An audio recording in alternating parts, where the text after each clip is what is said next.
کیا حکومت اور نون لیگ کا یہ فیصلہ حتمی ہے کہ مائنس عمران خان جو ہے وہ اب ہونے جا رہا ہے اور مائنس عمران خان کے علاوہ کوئی آپشن نہیں ہے؟ شوکت بسرا صاحب، عمران خان تھا، ہے اور رہے گا۔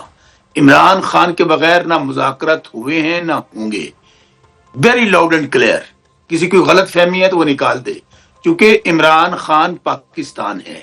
عمران خان 90% پاکستان کو ریپرزینٹ کرتا ہے۔ عمران خان پاکستان تحریک انصاف کا چیئرمین ہے۔ اس لیے یہ کسی کی غلط فہمی ہے کہ کوئی -1 کر لے گا اور -1 کر کے کہے گا ہم سے بات چیت کر لیں۔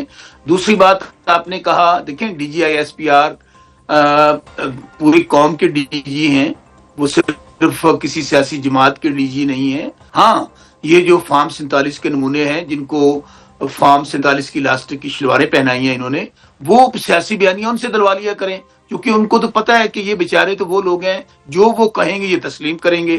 ان کی حیثیت تو اب یہ ہے، کوستانی صاحب اچھا ٹھیک ہے بسرا صاحب، میں یہاں پہ کوستانی صاحب کا بھی اس موضوع پہ موقف لے لوں، پھر آگے معاملات کو آگے بڑھاتے ہیں بات چیت کو۔ کوستانی صاحب، مائنس عمران خان فارمولہ جو ہے، اس کے حوالے سے بہت بازگشت پہلے سنائی دے رہی تھی۔ اب یہ ہے کہ جو D G I S P R کی پریس کانفرنس تھی، اس کے بعد اب جو وفاقی وزراء ہیں ان کے بیانات بہت سخت آ رہے ہیں اور دو ٹوک آ رہے ہیں کہ اب اگر تحریک انصاف کا کوئی مستقبل ہے تو وہ مائنس بانی پی ٹی آئی ہے۔ اس پر آپ کیا کہیں گے؟ کیا یہ اب اسی طرف معاملات چل رہے ہیں؟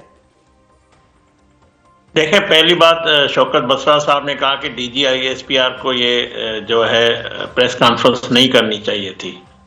اگرچہ ان کا بانی پی ٹی آئی نشانہ بنائیں گے field marshal, chief of army staff, جو سپہ سالار بھی ہے فوج کا، اور فوج میں ہم سمجھتے ہیں پاک فوج کو انہوں نے نشانہ بنایا ہے، اس کی ذات کی بات نہیں ہے، اور وہ پوری فوج کو ریپرزینٹ کرتے ہیں، اور اسی کے حکم پہ دشمن کی جان بھی لیتے ہیں فوج کے جوان، اور اسی کے حکم پہ وہ جان اپنی دیتے بھی ہیں، اور مارکہ حق بھی جو اگر کامیابی ہوئی ہے فیلڈ مارشل کے صلاحیتوں سے، اس کی جرات اور بہادری سے ہوئی ہے۔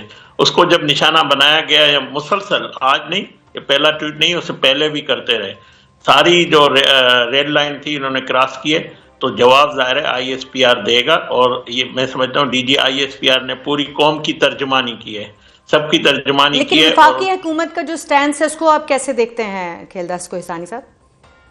میں پہلے اس پہ آ جاؤں۔ دیکھیں، کل پشاور میں D G I S P R کی ذات کو نشانہ بنایا گیا، ان کی فیملی کو نشانہ بنایا گیا۔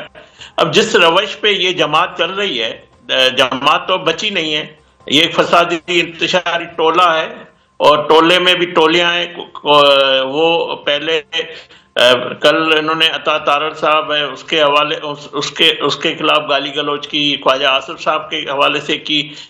ہمیں تو 2014 کے دھرنے سے ان کا بانی پی ٹی آئی بھی گالی گلوچ کرتا رہا، یہ ٹرینڈ انہوں نے متعارف کروایا، اور خود بھی یہ گالی بریگیڈر سے جو ان کی ہے، ان سے خود بھی نشانہ بنتے ہیں، بیرسٹر گور جیسے آدمی جو ان کے۔ لیکن دیکھیں، بات چیت تو کسی نہ کسی پوائنٹ پہ آ کر کرنی پڑے گی نا۔ ابھی بیرسٹر گوہر کی جو ایک بڑی پیشکش ہے حکومت کے لیے کہ صرف ان کی حد تک ان کو ملاقات دی جائے تو وہ بانی پی ٹی آئی کے ساتھ بات کر کے کوئی اچھی مثبت پیش رفت جو وہ لے آئیں گے، تو آخر میں مذاکرات کی طرف بڑھنا تو پڑے گا۔ نیئر، دیکھیں، وزیر اعظم شہباز شریف صاحب نے 14 اگست کو بھی اور کئی دفعہ فلور پہ اسمبلی میں بیرسٹر گور صاحب کے بعد اسمبلی میں چل کے گئے، ان کو دعوت بھی دیے۔ کسٹوڈین ہاؤس اسپیکر سردار ایاز صادق صاحب نے بھی ان کو بار بار کہا ہے، اور یہ جو ملاقات ان کی بہنوں کی ہوئی ہے، یہ بھی ان کی بات چیت کا نتیجہ ہے۔ بات چیت کے بعد انہوں نے کہا کہ ان کی فیملی کو ملاقات کروائی جائے۔ فیملی ظاہر سیاسی بات کوئی نہیں کرے گی، جو فیملی میں اندر جا کے باتیں کی ہے، یا جو بانی پی ٹی آئی نے ان سے باتیں کی، جو پیغام وہ لے کر آئے، اور جو پھر انہوں نے ایکس پہ جو پوسٹ کی، مجھے بتایا کہ اس پہ کوئی ان کی جماعت پہ یا ان کے لوگوں پہ کوئی اعتبار نہیں کر سکتا، نہ یہ ٹرسٹ وردی ہے۔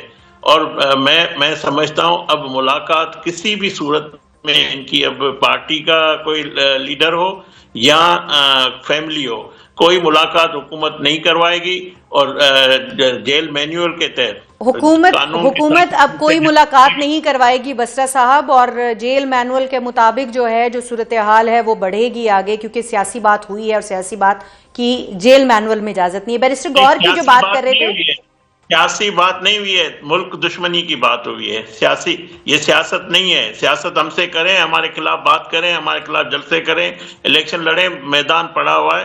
یہ سیاسی بات نہیں ہوئی، یہ ملک کی سلامتی کا بات ہے. یہ وہ بات ٹھیک ہے کوہستانی صاحب، میں ذرا بسرا صاحب کی طرف جاؤں گی. بسرا صاحب، ایک تو یہ بات، اس کو بھی رسپونڈ کیجئے گا.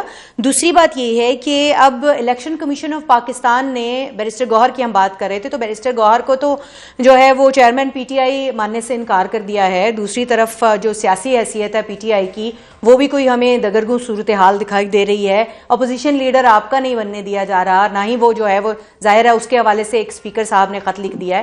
تو اب آگے پی ٹی آئی کے مستقبل کے حوالے سے کچھ تشویش دکھائی دے رہی ہے آپ کو؟ نیر علی، آپ کے سوال کا جواب دینے سے پہلے آپ نے کہا کہ -1 مذاکرات ہوں گے.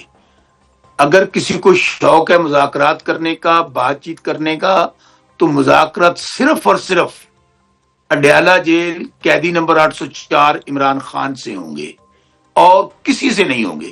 اور آپ کو یاد ہوگا جب اس فارم 47 کی حکومت سے ہم نے مذاکرات کیے سے 6 مہینے پہلے، تو جب مذاکرات ہو گئے تو ہم نے کہا ہماری خان صاحب سے ملاقات کروائیں.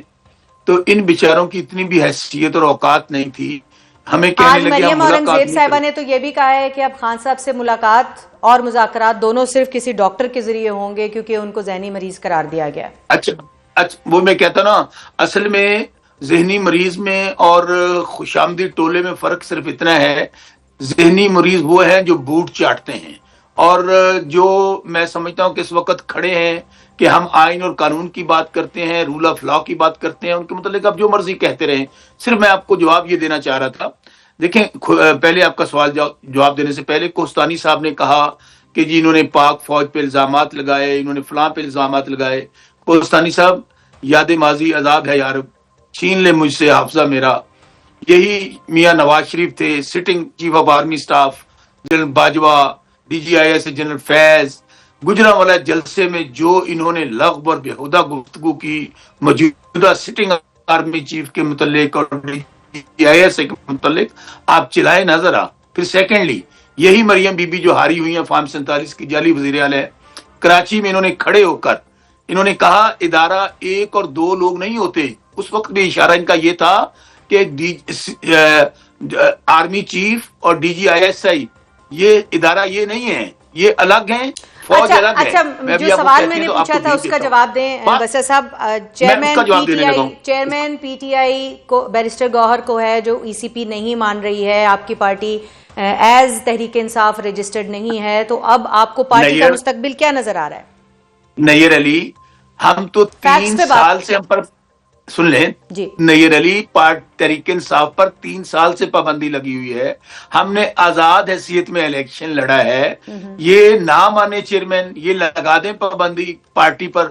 تو مجھے ایک بات بتائیں کہ عمران خان جو 25 کروڑ لوگوں کے دلوں میں بستا ہے، جو ہر بزرگ کا، ماں کا، بہن کا، بیٹی کا، ہر قسم کا نوجوانوں کا جو آئیڈیل ہے، جو کہتے ہیں کہ جان اللہ دی ووٹ خاندہ، عمران خان کو 25 کروڑ عوام کے دلوں سے کس طرح نکالیں گے یہ لوگ؟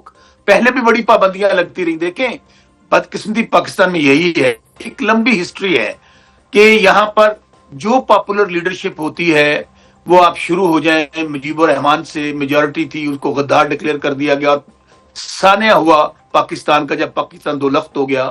پھر آپ دیکھیں کہ فاطمہ جناح جو کہ قائد محمد علی کی بہن تھی، ان کو غدار ڈکلیئر کیا گیا.